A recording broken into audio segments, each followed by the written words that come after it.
Hello दोस्तों, कैसे हैं आप। मैं आपका होस्ट अंकुर कुमार चैनी आज आपको लेके आऊँ आपके अपने YouTube channel web coding Nagpur में। तो जैसे कि आप देख सकते हैं, हमने न्यू एक्सप्रेस जेएस की प्लेलिस्ट स्टार्ट की है और आज हम उसी की सीरीज में एक और वीडियो लेके आए जिसके बारे में आज हम बात करेंगे, जिसका नाम है गेट रिक्वेस्ट। तो एक्सप्रेस जेएस हमने पुरानी वीडियो में, हमने इससे पहले वाली वीडियो में हमने देखा था कि एक्सप्रेस जेएस को कैसे इंस्टॉल करते हैं अपनी एप्लीकेशन में। तो चलिए देर ना करते स्टार्ट करते हैं वीडियो का टॉपिक, जिसका नाम है gate request Inn Express JS. ठीक है। तो जैसे कि आप देख सकते हैं कि सबसे पहले समझते हैं कि गेट रिक्वेस्ट आखिर होता क्या है। तो आप यहाँ देख सकते हैं कि कोई भी आपके पास एक यूजर है और कोई सर्वर है। ठीक है। और यूजर क्या होता है, कभी कभी रिक्वेस्ट, यूजर क्या होता है जब रिक्वेस्ट करता है सर्वर से, तो आपको गेट रिक्वेस्ट बाय डिफॉल्ट वो गेट रिक्वेस्ट हो जाती है। तो मतलब ये है कि अगर यूजर को कोई इन्फॉर्मेशन चाहिए या कोई डेटा चाहिए जो सर्वर से, तो वो जो एक्शन होगा वो क्या होगा, गेट रिक्वेस्ट में आएगा। ठीक है। उसमें क्या, गेट रिक्वेस्ट में भी कोई भी डेटा मॉडिफाई नहीं करना पड़ता है। सिर्फ हमें जो इन्फॉर्मेशन हमें चाहिए उससे रिलेटेड हमारी इन्फॉर्मेशन हमें मिल जाती है। तो वो ये जो एक्शन आता है वो हमारी गेट रिक्वेस्ट में दिखाई देता है। ठीक है। तो गेट रिक्वेस्ट के, अब अगर हम बात करते हैं तो गेट रिक्वेस्ट किसके अंदर में आता है, तो गेट रिक्वेस्ट आता है राउटिंग के अंदर। दरअसल राउटिंग क्या है, राउटिंग ये बताता है अगर आपको एक पेज से दूसरे पेज पे जाता है, तो और मतलब जो अलग अलग पेज पे जो आपकी जो एक्सप्रेस सर्वर जो रिक्वेस्ट हैंडल करता है अलग अलग पेज है। मान लीजिए आपके पास अगर साइट है, जैसे आप होम पे जाओगे, अबाउट अस पे जाओगे, तो ये डिफरेंट डिफरेंट सर्वर हैंडल करता है डिफरेंट डिफरेंट राउट को, हम इन्हें राउट रहता है और ये सब राउटिंग का ही एक पार्ट है। ठीक है। अब आप यहाँ देख सकते हैं कि गेट रिक्वेस्ट क्या होता है, एक राउटिंग का पार्ट है। इसके अंदर बहुत सारे मेथड्स होता है, उसके बारे में हम बाद में बात करेंगे। तो अब आज हम बात कर रहे हैं सिर्फ गेट रिक्वेस्ट कर रहे हैं। तो जो बाय डिफॉल्ट मेथड होता है, आप देख सकते हैं हमें ऐप डॉट मेथड, मेथड का नाम क्या है, वो गेट मेथड और पोस्ट मेथड और पुट हो डिलीट हो, बहुत सारे मेथड आपको अवेलेबल होता है एक्सप्रेस जेएस में। और यहाँ आपको पाथ देना पड़ता है और हैंडलर आपका होता है कि एक हैंडलर क्या होता है, कॉल बैक फंक्शन होता है। तो यहाँ मैंने ऑलरेडी डिफाइन किया हुआ है कि ये कौन कौन से पैरामीटर आपको प्रॉपर्टीज हैं। जैसे आप देख सकते हैं ऐप जो है हमारा इंस्टेंट है एक्सप्रेस का। ठीक है। और ये ऐप मैंने पिछली वीडियो में भी आपको बना के दिखाया था कि हम कैसे बनाते हैं। तो आज भी हम एग्जांपल करेंगे गेट रिक्वेस्ट को लेके, गेट रिक्वेस्ट का भी हम एक एग्जांपल करेंगे ताकि आपको अच्छे से गेट रिक्वेस्ट क्या है वो आपको समझ में आ जाए। ठीक है। फिर हम आगे देखते हैं कि मेथड है। मेथड क्या होता है, स्टेटिक मेथड होता है जो कि हमारे ऑलरेडी कॉमन मेथड है, जैसे कि गेट हुआ, पुट हुआ, पोस्ट हुआ और डिलीट हुआ। ये तो ये सब हमारा already available static request method है जो हम इसमें यूज करने वाले हैं। ठीक है। तो पाथ क्या है, पाथ है सर्वर पे की, सर्वर पे वो पाथ कहाँ एग्जिस्ट करता है, तो उस पाथ को हमें क्या रिक्वेस्ट हम भेज रहे हैं उस पाथ को, और कॉल बैक और जो हैंडलर है वो जो रिक्वेस्ट आई उसे कैसे हैंडल करेगा। ये क्या होता है, एक कॉल बैक, ये क्या होता है, ये कॉल बैक फंक्शन, ये कॉल बैक फंक्शन होता है जो कि आपको रिस्पॉन्स भेजता है जब आप किसी चीज़ की रिक्वेस्ट करते हो, चाहे वो गेट रिक्वेस्ट हो चाहे पोस्ट रिक्वेस्ट हो। ठीक है। तो अब हम आगे, तो ये हम डिफाइन, तो अब बात आती है कि एक्सप्रेस जेएस में हम गेट रिक्वेस्ट को कैसे शो दिखा लिखते हैं। ठीक है। तो यहाँ आप देख सकते हैं छोटा सा सिंटैक्स मैं आपके लिए लेके आऊँ। आप यहाँ देख सकते हैं कि गेट रिक्वेस्ट को हम एक्सप्रेस के ऐप से ऐसे लिख सकते हैं, ऐप डॉट गेट, ये आपका देखेंगे ऐप है। ठीक है। ये आपका मेथड है जो भी हमने अभी को देखा सिंटैक्स में, और ये आपका पाथ है जो कि डिफाइन करा कि रूट पाथ है मेरा। और इसके अंदर दो, और हैंडलर में आपके दो ऑब्जेक्ट है, एक रिक्वेस्ट है, रिस्पॉन्स है। रिक्वेस्ट वो है जो रिक्वेस्ट हमारी क्लाइंट के थ्रू आ रहे हैं, रिस्पॉन्स वो है जो सर्वर रिस्पॉन्स में भेज रहा है। तो रिस्पॉन्स में हम क्या भेज रहे हैं, यहाँ हेलो वर्ल्ड भेज रहे हैं। ठीक है। हम इसे हेलो वर्ल्ड भेज रहे हैं। तो ठीक है। तो चलिए चलता है फिर अपने विजुअल स्टूडियो कोड की तरफ और वहाँ बात करते हैं और हम क्रिएट करते हैं गेट रिक्वेस्ट मेथड अपने एक्सप्रेस जेएस एप्लीकेशन में। तो चलिए चलता है अपने विजुअल स्टूडियो कोड की तरफ। तो आप यहाँ देख सकते हैं हम ऑलरेडी आ गए अपने एक्सप्रेस जेएस की तरफ।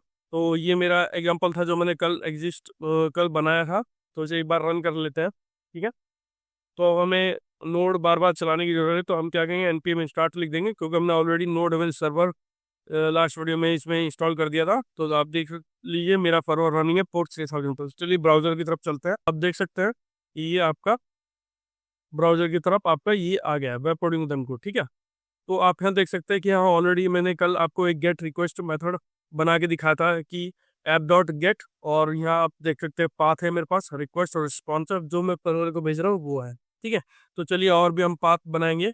तो पाथ बनाने से पहले मैं आपको बता देना चाहता हूँ कि इसमें क्या होता है, बहुत तरह के हम पाथ बना सकते हैं। तो चलिए पहले उनके बारे में डिस्कस कर लेते हैं, फिर हम बाद में इन पे एग्जाम्पल क्रिएट करेंगे। ठीक है। तो ऐप में देख सकते हैं तो हमने पोर्ट परवर लिसन है और ये गेट रिक्वेस्ट है जो कि रूट पर होता है। तो अगर आपको लोकल होस्ट, अगर आपको रूट पे अपने सर्वर को कॉल करना है तो आप कैसे लिख सकते हैं, लोकल होस्ट 3000 मेरा सर्वर है, और अगर मेरी एपीआई है, मैं किसी एपीआई पे काम कर रहा हूँ, कोई यूजर्स है तो वो क्या करता है, वो लिस्ट ऑफ यूजर्स मुझे फैच कर देगा, फैच यूजर्स लिस्ट। ठीक है, तो आप ऐसे कॉल कर सकते हो। और मान लीजिए आपके पास अगर मुझे सिंगल इंडिविजुअल यूजर की मुझे देखनी है तो मैं इसे तो मैं अपनी गेट रिक्वेस्ट को कैसे कॉल करूंगा अपने सर्वर पे, तो मैं एपीआई प्लस यूजर्स स्लैश 1, तो ये क्या करेगा, फेच करेगा user detail with ID as 1। ठीक है, तो ऐसे कर सकता है। या आप अगर गेट हेडर कर रहे हो तो लोकल होस्ट में तो हम हेडर्स पे कैसे कर सकते हैं, तो उसके लिए क्या कर सकता है, लोकल होस्ट 3000 करूंगा और फिर मैं गेट हेड और हेडर्स में ने एक पार्ट डिफाइन कर दूंगा। तो ये क्या देगा, मुझे रिटर्न करेगा रिक्वेस्ट हेडर, तो रिटर्न करेगा रिक्वेस्ट हेडर। ठीक है, ऐसे आपके अलग अलग अलग अलग अगर प्रोडक्ट हो तो आप क्या कर सकते हैं, आप इसमें क्या कर सकते हैं, आप डिफाइन करते हैं इस तरह राउटिंग में 3000 और एपीआई में आपको प्रोडक्ट डिफाइन करते हैं द लिस्ट ऑफ प्रोडक्ट, आप तो पैच लिस्ट ऑफ प्रोडक्ट आपको देखने को मिलेगी, पैच लिस्ट ऑफ प्रोडक्ट देखने को आपको मिलेगी। ठीक है, तो चलिए आपके सामने एक एग्जांपल करते हैं। तो इसमें क्या करूंगा मैं, तो ऑलरेडी आपको पता है कि हमने गेट रिक्वेस्ट ऑलरेडी एक बिल्ड करी है, तो मैं क्या करता हूँ, एक सर्वर के लिए एक मैं यूजर जो कि मैंने यहाँ डिफाइन करते हैं ऐप डॉट यूजर्स का, मैं एक बना के दिखाता हूँ आपको। तो ऑलरेडी तो हम क्या है, हम ऑलरेडी ऐप डॉट गेट पे काम करते, तो हम ऐप डॉट गेट मेथड में कॉल करूँ, तो देखिए अब जैसे ही ऐप डॉट आप टाइप करेंगे तो यहाँ आपके सजेशन ऑटोमेटिकली आपको मिल जाएंगे। देखिए ये देखिए आपके गेट मेथड है, हेड है, लेंथ है, पोस्ट भी आपको मिलेगा। तो मान लीजिए आपको गेट करना है तो गेट हो सकता है, अगर आपको पोस्ट करना है तो पोस्ट भी आप करता था, पुट एक मेथड होता है। ठीक है, आपको डिलीट करना है तो ये सब मेथड ऑलरेडी अवेलेबल होता है हमारे ऐप के एक्सप्रेस के इंस्टेंस जो हमने ऐप क्रिएट करे उसमें। ठीक है, तो आज हम बात कर रहे हैं गेट की, तो चलिए गेट के लिए हम क्या करेंगे, तो मैं क्या करूँगा तो मैं क्या करूँगा, एक एपीआई में, तो मैं एक एपीआई का यूआरएल दूंगा और यूजर पैक करूंगा। ठीक है, और उसमें एक इसके अंदर एक और चीज होती है, रिक्वेस्ट हैंडलर में गेट पाथ करूंगा और हैंडलर होता है जो कि मैंने आपको अभी बताया था। तो उसके अंदर मेरे पास दो ऑब्जेक्ट होता है, रिक्वेस्ट और रिस्पॉन्स। ठीक है, और ये कॉल बैक फंक्शन होता है। अब क्या करूंगा, इसके अंदर मैं एक यूजर, तो मैं सर्वर, तो मुझे भेजना है सर्वर पे। ठीक है, एक चीज और है, आपको डिफाइन नहीं करना पड़ता कि आप कौन सा डेटा आप क्लाइंट की तरफ भेज रहे हैं। आप चाहो तो जेसन फॉर्मेट में भी अपना डेटा भेज सकते हो, तो वो चलिए भेजता है। तो ये मेरा एक एरे है, ठीक है, ये मेरा एक ऑब्जेक्ट है जिसे मैं आईडी वन ले रहा हूँ। ठीक है, और मैं यूजर नेम मैं आपके लिए लिख देता हूँ एंड अंकुर। ठीक है, और डिस्प्ले नेम, ये सिंपल एक एपीआई में जस्ट आपको शो करने के लिए बना रहा हूँ। ठीक है, तो एक ऑब्जेक्ट मेरा ये हो गया, एक ऑब्जेक्ट ये हो गया, तो मैं दो और बना लेता हूँ रिकॉर्ड। ठीक है, तो ये ऑलरेडी आपके जेसन फॉर्मेट में जाएगा। ठीक है, तो मैं क्या करूँगा, आईडी को 2 दे दूंगा, 3, और अनिल कर दूंगा, अनिल अ, अनिल लिख दूंगा, ये एन कैपिटल हो गया, तो ये भी अनिल हो जाएगा। ठीक है, और डिस्प्ले नेम मैं कैपिटल लूँ, डिस्प्ले नेम मैं कैपिटल और यूजर नेम मैं स्मॉल ले लेता हूँ। ठीक है, अनिल और राजेश, राजेश ये आ गया, और अनिल ए कैपिटल हो जाएगा और राजेश का जी कैपिटल हो जाएगा। ठीक है, तो ये मैंने एक एपीआई बिल्ड कर दी है। ठीक है, अब हम देखेंगे कि इस एपीआई को कैसे कॉल करेंगे। तो ये ऑलरेडी आपको पता है कि ये हमने कॉल करा है, तो हम इसे पाथ को हम लोकल होस्ट, हम इसे कॉल करेंगे कैसे, हम इसे कॉल करेंगे local host 3000 plus API slash users को। ठीक है, तो चलिए करते हैं, चलते हमने ब्राउजर की तरफ। ठीक है, तो 3000 पर ऑलरेडी आपका अंकुर कुमार वेब कोडिंग अंकुर आ रहा था, तो अब हमने एपीआई बिल्ड करी है। तो मैं क्या करूँ, प्लस एपीआई स्लैश यूजर्स। ठीक है, और प्रेस एंटर प्रेस करूंगा तो आप देख सकते हैं कि आपका जो कोड है वो जेसन फॉर्मेट में आ गया है। जो आप रिस्पॉन्स भेजे थे वो आपकी एपीआई, अगर आप देखोगे तो आपको भी एपीआई आप ऐसी फॉर्मेट में मिलती है जो कि जेसन फॉर्मेट है। तो आप इस तरह से आप देख सकते हैं कि हम अपने डेटा को कैसे हम जेसन फॉर्मेट में पास ऑन कर सकते हैं। ठीक है, अब इसमें क्या हो सकता है कि ये देखिए हमने डेटा अलग पास किया, और अगर आपने 3000 वाला देखा था तो उसमें हमने डायरेक्ट डेटा को पास किया था लोकल 3000 वेब कोडिंग हुआ तो डेटा क्या है, ऑटोमेटिकली हमें कुछ करना नहीं पड़ता, ये ऑटोमेटिकली इसे जेसन फॉर्मेट में भेजता है। फिर बाद में वो क्लाइंट साइड पे कहता है आप हैंडल करते हो, वो एक अलग इशू है, ठीक है। तो अब हम मान लीजिए एक और एपीआई बिल्ड करते हैं। तो चलिए मैं करता हूँ, एक और एपीआई बिल्ड कर लेता हूँ आपके लिए ऐप डॉट गेट में। तो मैं फ्लैश करता हूँ एपीआई प्लस प्रोडक्ट, ठीक है। एक प्रोडक्ट की बिल्ड करते हैं और मैं करता हूँ रिक्वेस्ट और रिस्पॉन्स, ठीक है। ये पास ऑन कर दूंगा और इसमें क्या करूँगा, रिक्वेस्ट डॉट सेंड कर दूंगा। ऑलरेडी हम एक जेसन फॉर्मेट में आईडी भेजेंगे, तो एरर में भेजूंगा। तो एक ऑब्जेक्ट होगा, तो आईडी होगी 123, ठीक है।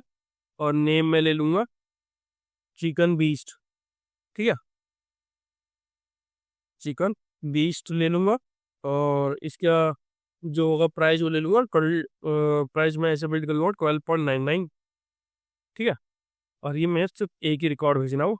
तो आप क्या करेंगे, तो स्टार्ट करते हैं, चेक करते हैं इसे एपीआई में। मैंने बताया एपीआई स्लैश यूजर हमने बनाएंगे, तो क्या करूँगा, मैं एक और न्यू विंडो ओपन कर लूँगा। अब यूजर से नहीं होगा, अब मेरा क्या होगा, प्रोडक्ट होगा। तो जैसे ही मैं प्रोडक्ट करके प्रेस एंटर करूँगा तो आप देख सकते हो कि आपका जो डेटा है वो आप पे आ गया, ठीक है। अगर आप इसे इंस्पेक्ट करोगे सिर्फ ये बताने के लिए कि ये जो डेटा मुझे मिल रहा है ये मेरा जेसन रिस्पॉन्स आ रहा है, ठीक है। तो अगर आप आओगे नेटवर्क पे और अगर आप यहाँ आओगे प्रीव्यू में, हेडर में, और रिस्पॉन्स हेडर में अगर आप देखोगे यहाँ, तो ये आपको मिलेगा एप्लीकेशन स्लैश जेसन फॉर्मेट में आपको कंटेंट टाइप वापस रिमूव हो रहा है, ठीक है। और अगर हम 3000 वाले में चेक करेंगे तो वहाँ ये मेरा सिंपली एक उसमें आ रहा होगा, ठीक है, रिलोड करता है, सिंपल एक टेक्स्ट HTML में आ रहा है, ये देखिए। तो इस तरह से डेटा हैंडल होता है हमारा एक्सप्रेस.js सर्वर में। तो अगर आपको अच्छा लगा हो तो ये देख सकते हैं कि अलग अलग डेटा को कैसे रिक्वेस्ट मेथड के हेल्प से हमने अलग अलग डेटा को बिल्ड किया, ठीक है।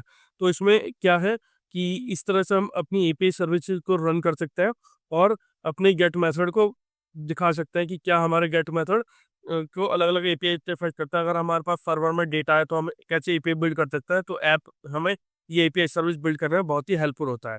अगर आपको ये वीडियो अच्छी लगे तो प्लीज़ मेरे चैनल को लाइक कीजिएगा, सब्सक्राइब कीजिएगा। Thank you.